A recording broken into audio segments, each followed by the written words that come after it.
నీ చిత్తము నెరవేర్చుట నాకు సంతోషము, నీకై సాక్షిగా నేనుందును నా జీవితాంతము. నీ చిత్తము నెరవేర్చుట నాకు ప్రియమైన దేవుని బిడ్డలారా, దేవుడికి ప్రతి సమస్యకు పరిష్కారము తెలుసా తెలీదా? ప్రతి సమస్యకి పరిష్కారము దేవుని దగ్గర ఉంది. మానవుడు పరిష్కరించలేని పాప మరణము యొక్క పరిష్కారము కూడా దేవుని దగ్గర ఉంది. అయితే పరిష్కారమును మనం వెతుకుతున్నప్పుడు, పరిష్కార మార్గంలో ప్రభువుని మనం వేడుకుంటున్నప్పుడు, ప్రభు యొక్క ఆలోచనలు, ప్రభు యొక్క ఉద్దేశములు మనము తెలుసుకుని తీరాలి. ఆ ఆలోచనలు, ఉద్దేశములు తెలుసుకోకుండా మన తలంపులను బట్టి దేవుడు జరిగించాలి అని అనుకుంటే మాత్రము, ఓ విధంగా చెప్పితే మన పరిభాషలో చెప్పాలంటే పప్పులో కాలేసినట్టు. ప్రియమైన దేవుని బిడ్డలారా, దేవుడి యొక్క ఆలోచన ఎరిగేవారుగా ఉండాలి. నువ్వెందుకు ప్రార్థిస్తున్నావు, ఎందుకు వేడుకుంటున్నావు, ఎందుకు దేవుని నువ్వు సమీపిస్తున్నావంటే ఆయన చెప్పినట్టుగా నీవు జరిగించడానికి, నీది ఏది చెప్పితే అది దేవుడు చేస్తాడు, దేవుడు చెయ్యాలని ఎంత ఆలోచన చేస్తున్నావో, అదే విధముగా దేవుడి యొక్క సంకల్పము, దేవుడి యొక్క నిర్ణయం ప్రకారము నువ్వు నడుచుకోవాలి అన్న ఉద్దేశము కూడా నీకు కలిగి ఉండాలి. ప్రియమైన దేవుని బిడ్డలారా, ఎర్ర సముద్రము ఇజ్రాయేల్ ప్రజల ముందు ఉన్నప్పుడు వారేమనుకున్నారంటే, ఎర్ర సముద్రం ముందుంది కాబట్టి, ఫరో సైన్యము వెనకాల ఉంది కాబట్టి ఇంకా మేము తప్పించుకోలేము, ఇక్కడే మేము నాశనం అయిపోతాము అని అనుకున్నారు. ఎందుకంటే సమస్య అలాంటిది, పరిస్థితి అలాంటిది, వారిని తప్పు పట్టడానికి లేదు. అయితే ఒక విషయంలో తప్పు పట్టడానికి ఉంది. ఏమిటి అంటే, ఇదిగో వారి ముందు ఎర్ర సముద్రం ఉన్నా, వారి వెనకాతల ఫరో సైన్యం ఉన్నా, ఒకప్పుడు అంతకంటే భయంకరమైన పరిస్థితి నుంచి, ఐగుప్తులో నుంచి దేవుడు వాళ్ళని విడిపించాడన్న సంగతి వారు అప్పుడు జ్ఞాపకము చేసుకోవాలి. కాబట్టి ఇప్పుడు వారు భయపడకుండా ప్రార్థించేవారుగా ఉండాలి. కానీ ఏం చేశారంటే, వారు దేవుని మీద, దేవుని సేవకుడి మీద సరిగినట్టుగా చూస్తున్నాం. అంటే అక్కడ ఉన్నది ఎర్ర సముద్రము, ఒక అపాయముగా భావించారు. కానీ దాంట్లోనే వారికి శాశ్వతమైన పరిష్కారాన్ని దేవుడు ఉంచాడు. వారు ముందున్న ఎర్ర సముద్రము కంటే వారి వెనకాతల ఉన్న ఫరో సైన్యము వారికి మరీ ఎక్కువైన కష్టము. ఎందుకో తెలుసా? ఎర్ర సముద్రం ముందుంది, ఎంతసేపు అయినా వాళ్ళు అక్కడ ఉండొచ్చు. నిర్ణయం అయితే ముందు అడుగులు వేయొచ్చు, లేకపోతే అక్కడ ఉండొచ్చు. కానీ ఫరో సైన్యము వీరి నిర్ణయాన్ని బట్టి వాళ్ళు ఆగరు, వారు వచ్చి నాశనము చేస్తారు. ఇప్పుడు ఏది ఎక్కువైన కష్టం వాళ్ళ జీవితంలో? ఎర్ర సముద్రమా, ఫరో సైన్యమా? కదా. ఇప్పుడు దేవుడు ఏం చేశాడో తెలుసా? నీ జీవితంలో శాశ్వతమైన సమస్య ఏదైతే ఉందో దానిని ప్రస్తుత కాల సమస్యలో మంట గలిపేశాడు. ఆయన సజీవ సమాధి చేశాడు. దేవునికి స్తోత్రం, హల్లెలూయా. ప్రియమైన దేవుని బిడ్డలారా, అలాగనే మన జీవితంలో కూడా దేవుడు ఎన్నో పరిష్కారము కాని సమస్యలను దేవుడు చాలా సునాయాసంగా పరిష్కారము చేస్తున్నాడు. మరణము మనిషికి ఒక సమస్య అయిపోయింది.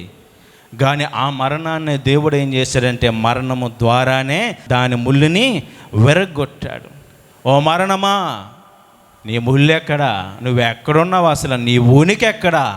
నీకు ఉనికే లేదు అని దేవుడు తన పునరుద్ధాన బలము చేత ప్రశ్నించాడు. చప్పలు కూడా దేవుని నామమున మహిమపరుద్దాం. హల్లెలూయా.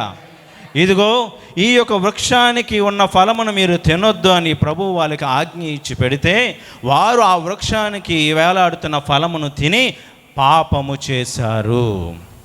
ఏం చేశారండి? వాళ్ళు పాపము చేశారు. ప్రియమైన దేవుని బిడ్డలారా, ప్రభువులో ఉన్న ఉన్నతమైన ఆ స్థాయి స్థితి ఏమిటంటే, పాపము ఎక్కడ ఎవరి వలన దేని వలన ప్రారంభమైందో అక్కడే దేవుడు పరిష్కారము చేస్తాడు. చూద్దాం ఒకసారి. పేతురు రాసిన మొదటి పత్రిక 2వ అధ్యాయము 24వ వచనం చదువుదాం. మనము పాపం విషయమై చనిపోయి నీతి విషయమై జీవించున్నట్లు ఆయన తానే శరీరమందు మన పాపములను మ్రాను మీద మోసుకొనెను. దేవునికి స్తోత్రం. మంచి చెడల తెలివినిచ్చు వృక్ష ఫలములు తినకూడదు అని చెప్పిన దేవుడే ఇప్పుడు ఆ మ్రాను మీద ఆయన వేలాడి ఏం చేస్తున్నాడు అంటే మనకందరికీ కూడా పాపములో నుంచి విముక్తి కలుగజేస్తున్నాడు. దేవునికి స్తోత్రం. హల్లెలూయా. ఎందుకంటే ఆ మ్రానుకు వేలాడుతున్న, ఆ వృక్షానికి వేలాడుతున్న ఫలము తినుట ద్వారా వాళ్ళ పాపాత్ములవుతే, ఇప్పుడు ఆ వృక్షానికి వేలాడుతున్న ఆ ప్రభువుని అంగీకరించి స్వీకరించడం ద్వారా వారు ఇప్పుడు ఏమవుతున్నారు?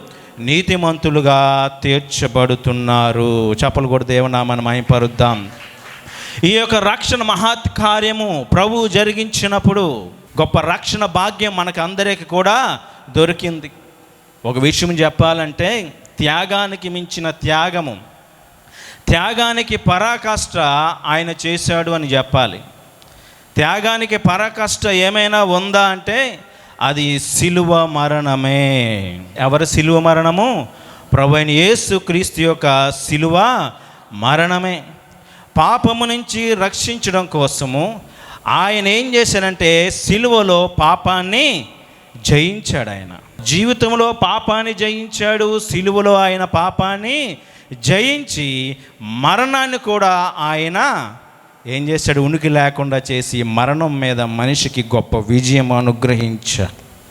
దేవునికి స్తోత్రం. ఈ సిలువ యొక్క పరమార్థాన్ని మనము గ్రహించాలి. సిలువ యొక్క పరమార్థం ఏమిటి? సిలువ యొక్క విలువ ఏమిటి? సిలువ యొక్క విలువ ప్రియమైన దేవుని బిడ్డలారా, సమస్త మానవాళికి రక్షణ, పాప క్షమాపణ. ఇంకా చెప్పాలంటే సిలువలో ఉన్న విలువ ఏంటో తెలుసా? ఆ తండ్రితో, ఆ దేవునితో నువ్వు పోగొట్టుకున్న ఆ బాంధవ్యమును మళ్ళీ తిరిగి పునరావృతము అవ్వడము, ఆ దేవునితో నీవు సమాధాన పరిచే ఒక గొప్ప మహత్ కార్యమే ఈ సిలువ మరణము. దేవునికి స్తోత్రం. హల్లెలూయా. ఆయన సిలువలో మన కొరకు చేసినది ఏమిటంటే గొప్ప ప్రాయశ్చిత్తము చేశాడు ఆయన. ఏమండి, సిలువ పరమార్థము మీకు చెప్పి ఉన్నాను నేను. సిలువ పరమార్థం ఏమిటంటే దేవునితో మనకి సమాధానము కలగడము, ఆయనతో మనం సమాధాన పడడము, సమాధాన పరిచే గొప్ప మహత్కార్యం అది. ప్రాయశ్చిత్తము అంటే దేవునితో మనం సమాధానపడి ఉండడము. ఆ సమాధాన పడే గొప్ప ప్రక్రియను ఆ యేసుక్రీస్తు ఆ సిలువ మీద జరిగించాడు. విమోచన క్రయధనముగా అని రాయబడి ఉంది. సర్వ మానవాళి యొక్క విమోచనము కోసము ఆయన ఏం చేశాడంటే క్రయము చెల్లించాడు. ఏం చేశాడు ఆయన? ధనాన్ని చెల్లించాడు. అటువంటి గొప్ప ప్రేమని మనం సిలువలోనే చూడగలం. సిలువను గూర్చిన వార్త నశించుతున్న వారికి ఏమిటట? వెరితనము. అదే మనకైతే రక్షింపబడుతున్న మనకి దేవుని శక్తి. ఎవరికది దేవుని శక్తి? రక్షింపబడుతున్న వారికి. నశిస్తూ పోతున్న వారికి అది వెరితనముగా ఉంటుంది. కానీ ఇదిగో రక్షింపబడుచున్న మనకు మాత్రము దేవుని శక్తి. ఎందుకు దేవుని శక్తి అని పిలువబడిందంటే, ప్రియమైన దేవుని బిడ్డలారా, ఆయన జన్మించింది జీవించడానికి, జీవితం అంటే ఏంటో మనిషికి చూపించడానికి. ఆయన జీవించింది సిలువని మోసుకుని పోవడానికి. ఆయన సిలువను మోసుకుని పోయింది ఇదిగో ఆయన సిలువ వేయబడడానికి. ఆయన సిలువ వేయబడింది మరణించడానికి, రక్తము కాచడానికి, ప్రాణము పెట్టడానికి. ఆయన ప్రాణము పెట్టింది ఇదిగో పునరుద్ధానుడై లేవడానికి. ఆయన పునరుద్ధానుడైనది ఎందుకో తెలుసా? ఇదిగో ఆకాశ మండలం పైకి ఆయన ఆరోహణం అవ్వడానికి, భూ కింది భాగములకు ఆయన దిగిపోవడానికి. దేవునికి స్తోత్రం. హల్లెలూయా. యేసుక్రీస్తు యొక్క జీవిత యొక్క అనుభవము మనము కలిగి ఉన్నప్పుడు ఇదిగో ఆయన యొక్క మరణ సాదృశ్యములో మనము ఐక్యము గలవారమై ఉన్నాడలా మనము ఆయన పునరుద్ధాన సాదృశ్యమందును ఐక్యము గలవారమై ఉంటాము. లేకపోతే మనకి ఆ ఐక్యత అన్నది, ఏకత్వం అన్నది, సమానత్వం అన్నది మనకి లేనే లేదు.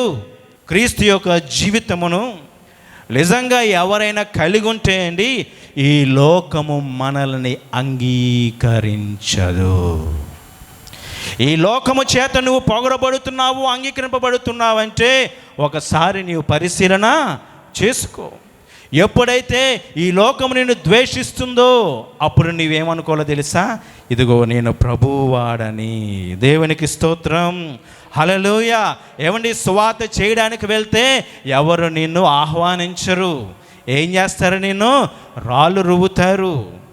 అందుకే ప్రభు ఏమన్నారంటే, నీ పాదధూళిని అక్కడ దులిపి వచ్చాయి.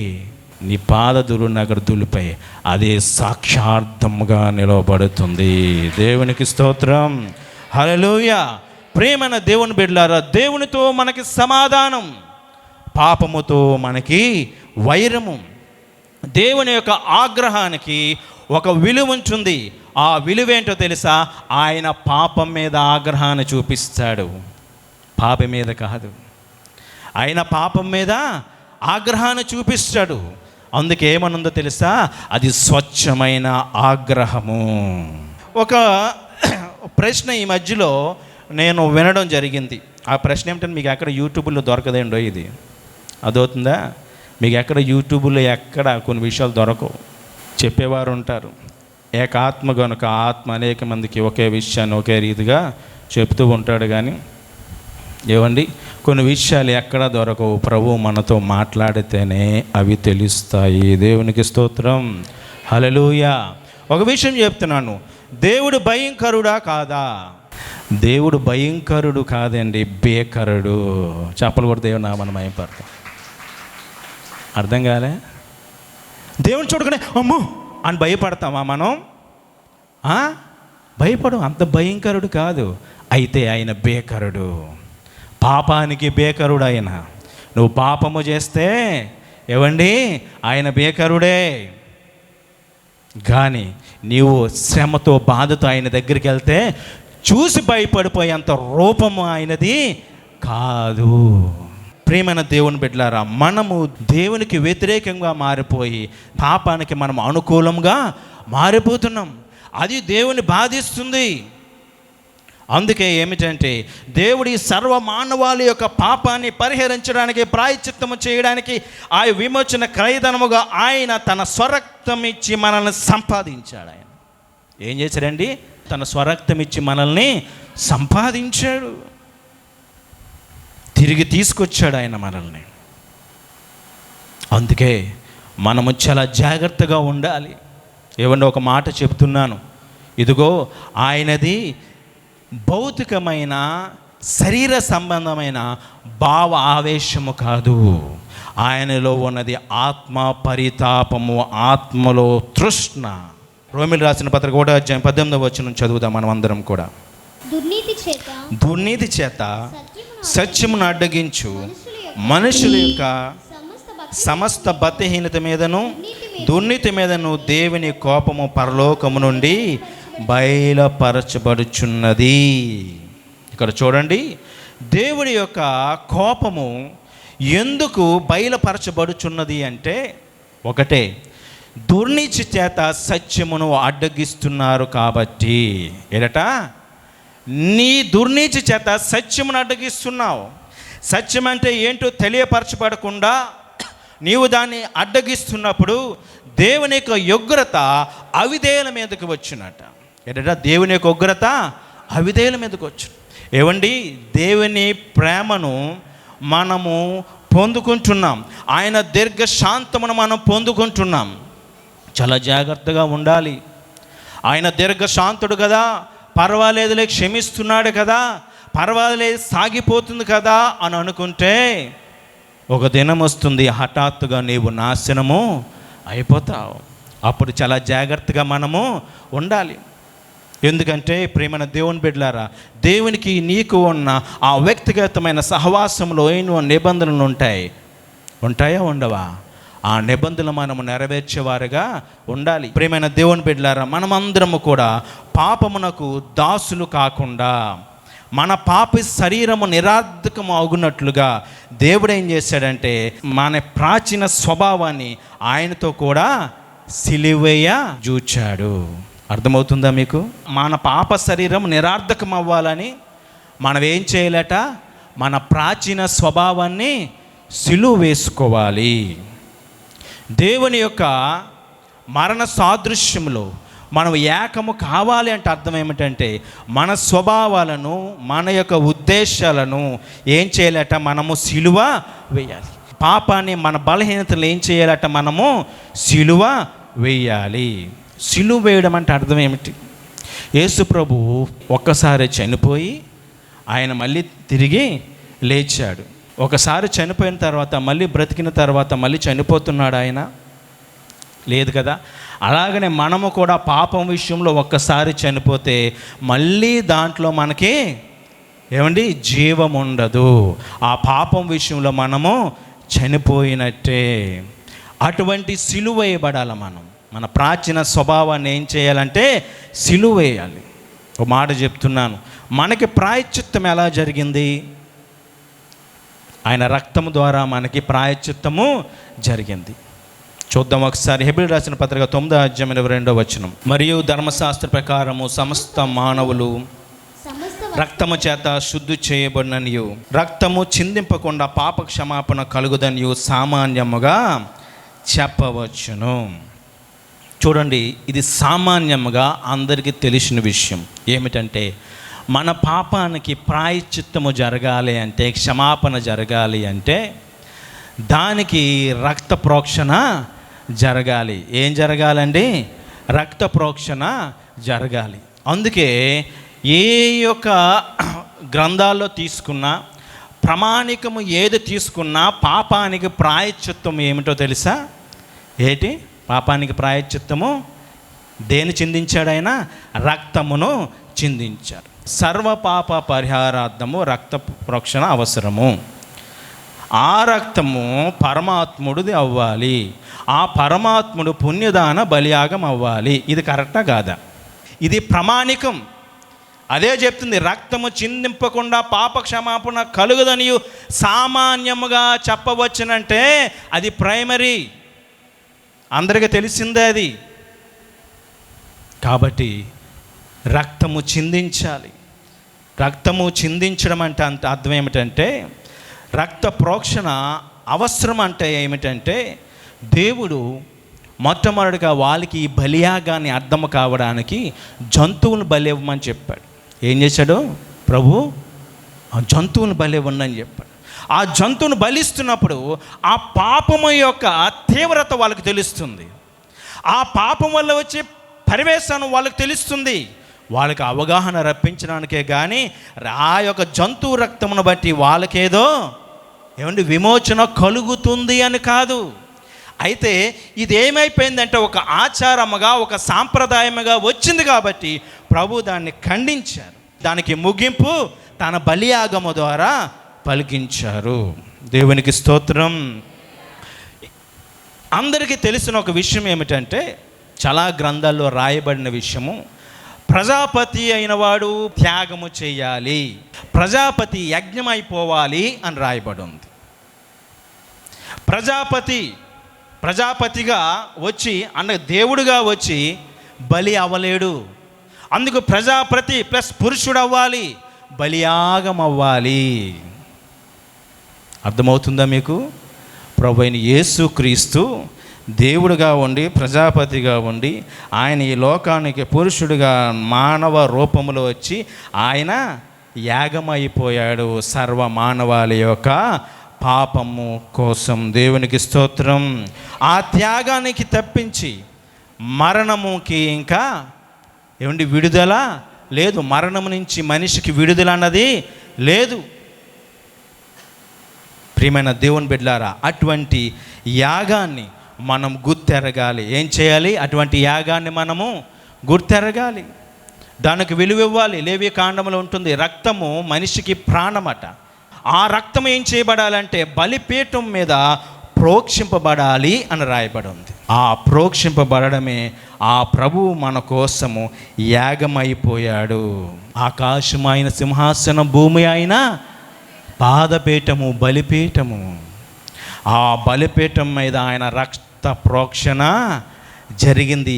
ఆ శిలువ మీద, ఆ బలిపీఠం మీద ఆయన రక్త ప్రోక్షణ జరిగింది. దేవునికి స్తోత్రం, హల్లెలూయా. రోమీయులకు రాసిన పత్రిక 5వ అధ్యాయం 10వ వచనం మనం చదువుదాం ఒకసారి. ఒక మంచి మాట అక్కడ రాయబడి ఉంది. ఏలయనగా శత్రులమై ఉండగా ఆయన కుమారుని మరణం ద్వారా మనం దేవునితో సమాధానపరచబడిన ఎడల సమాధానపరచబడిన వారమై ఆయన జీవించు చేత మరి నిశ్చయముగా రక్షింపబడుదుము. చప్పలు కూడా దేవుని నామమున మహిమపరుద్దాం. దేవుని కుమారుడు ద్వారా, ఆయన కుమారుడు ద్వారా అనగా ఆయన కుమారుడు యొక్క మరణం ద్వారా మనము దేవునితో సమాధానపరచబడ్డాం. మరణం ద్వారా సమాధానపరచబడితే ఆయన తిరిగి లేచి ఆయన పునరుద్ధానుడు అయ్యాడు, తిరిగి జీవించాడు కదా. మరి జీవించినందుకు ఇంకెంత మనము రక్షణ మార్గములో వెళ్తాము. ఆయన మరణము మనకి జీవమునిస్తే, ఆయన మరణము తండ్రితో మనకి సమాధానం ఇస్తే, ఆయన పునరుద్ధానము ఇంకెంత రక్షణ భాగ్యమును మనకి కలుగజేస్తుంది అన్నది ఒక ప్రశ్న ఇక్కడ. ఆ ఉన్నతమైన త్యాగాన్ని మీరు ఒక్కసారి ఆలోచన చేయండి. ఆయన మరణించాడు, మరణానికి మించిన పునరుద్ధానుడయ్యాడు. ఆ పునరుద్ధానము మనకి ఎంత విలువను తెచ్చిపెట్టిందో అన్నది ఒకసారి మనం ఆలోచన చేయాలి. మనిషి జీవితంలో జన్మదినం ఉంటుంది, మనిషి జీవితంలో మరణదినం ఉంటుంది, కానీ పునరుద్ధాన దినము ఇదిగో ప్రభు అయిన యేసు క్రీస్తునందే నీకు దొరుకుతుంది. దేవునికి స్తోత్రం. మీరు పాపం చేశారు, మీకు ఒక రోగం వచ్చింది, ఒక కష్టం వచ్చింది, ప్రభువును తెలుసుకున్నారు లేదా దేవుని తెలుసుకున్నారు, వాటి నుంచి మీరు పరిష్కారము పొంది విడుదల పొంది ఉన్నారు. ఒకప్పుడు తెలియలేని పరిస్థితిలో ఉన్నప్పుడు ఆ కష్టము, ఆ బాధ, ఆ వేదనే నీకేం చేసింది? ప్రభు యొక్క రుచిని తెలియపరిస్తే ఇప్పుడు నీవు నీతిగా జీవించి విశ్వాసములో కొనసాగితే ఇంకెంత ఉన్నతమైన స్థాయి నీకు దేవుడిస్తాడు. అది ఆలోచన చెయ్యండి. అందుకే ఆయన మరణానికి ఒక విలువ ఉంది. ఈ పాప నిష్కృతి మనకు జరగాలి, పాపానికి ప్రాయశ్చిత్తము మనకి జరగాలి. అలా జరగాలి అంటే ఆయన మరణించాడండి, రక్తం కాచాడండి. ఆయన మరణించడం ద్వారా, శిలువ మరణం పొందడం ద్వారా మనకి ఏమొచ్చింది? క్షమాపణ వచ్చేసిందని నువ్వు మూల కూర్చుంటే అవ్వదు. ఆ సిలువను నువ్వేం చేయాలంటే సమీపించాలి. ఎఫెసీయులకు రాసిన పత్రిక 2వ అధ్యాయం 13వ వచనం. అయినను మునుపు దూరస్తులైన మీరు ఇప్పుడు క్రీస్తు యేసునందు క్రీస్తు రక్తము వలన సమీపస్తులై ఉన్నారు. ఒకప్పుడు మీరు దూరస్తులు, ఆయన సమీపించడానికి కూడా మీకు అర్హత లేదు, యోగ్యత లేదు, ధైర్యము లేదు మీకు. కానీ క్రీస్తు యేసు రక్తమును బట్టి ఇప్పుడు మీరేమయ్యారు? సమీపముగా వెళ్ళడానికి ఒక అవకాశం దొరికింది. అవకాశాన్ని మీరు సద్వినియోగపరుచుకోవాలి. ఆ తండ్రితో మనకున్న బాంధవ్యము పునరావృతము కావాలంటే ఆ ప్రభు యొక్క పాదాలను మనము సమీపించాలి. ఆయన యొక్క ప్రేమ యొక్క విలువ చెప్తున్నాను మీకు. ఆయన మనల్ని ఎంత ప్రేమించాడో, మనల్ని ఎంత ప్రేమించి ఆ శిలువ మరణం ఆయన పొందాడో, తన ప్రాణము పెట్టాడో ఒక మాట ద్వారా మనము తెలుసుకోవచ్చు. ఏమిటా మాట అంటే, రోమీయులకు రాసిన పత్రిక 5వ అధ్యాయం 6వ వచనం ఒకసారి చదువుదాం. 6 చదివిన తర్వాత 8 చదవండి. ఏలయనగా మనం ఇంకా బలహీనమై ఉండగా క్రీస్తు యుక్త కాలమున భక్తిహీనుల కొరకు చనిపోయాం. ఎరడా మన బలహీనులము, భక్తిహీనులము. మన కొరకు ఏమయ్యాడైనా? చనిపోయాడు కదా. తర్వాత ఏమంది? 7వ వచనంలో, నీతిమంతుని కొరకు సైతము ఒకడు చనిపోవుట అరుదు. అనగా మంచివాని కొరకు, నీతిమంతుడు కొరకు ఎవ్వరు చనిపోవడానికి, ప్రాణం పెట్టడానికి ఇష్టం లేనప్పుడు చెడ్డవాడవైన నీవు, భక్తిహీనుడవైన నీవు, పాపాత్ముడైన నీవు, నీ కొరకు ఆయన ఏం చేశాడు? మరణించాడు. అంత ప్రేమయ్యా నువ్వంటే నాకు. నువ్వేదో నీతిమంతుడు అని కాదు, నువ్వేదో భక్తిపరుడు అని కాదు. నువ్వు భక్తిహీనుడై ఉండగా, నీలో బలహీనతలు ఉండగా ఆయన నీ కొరకు చనిపోయాడు చూడు. అది ఆయన త్యాగము, అది ఆయన ప్రేమ. దేవునికి స్తోత్రం, హల్లెలూయా. ధర్మశాస్త్ర గ్రంథం అంతటిని కూడా ఆయన ఏం చేశాడో తెలుసా? సిలువ వేశాడు. ఏదైతే చేతి వ్రాత ఉందో, రాతపూర్వకమైనది ఏదైతే ఉందో అది ఆయన మేకులతో సిలువ వేశాడు. అనగా ఏదైతే రాయబడిందో దాని వలన వచ్చే శిక్షను దేవుడు కొట్టివేశాడు.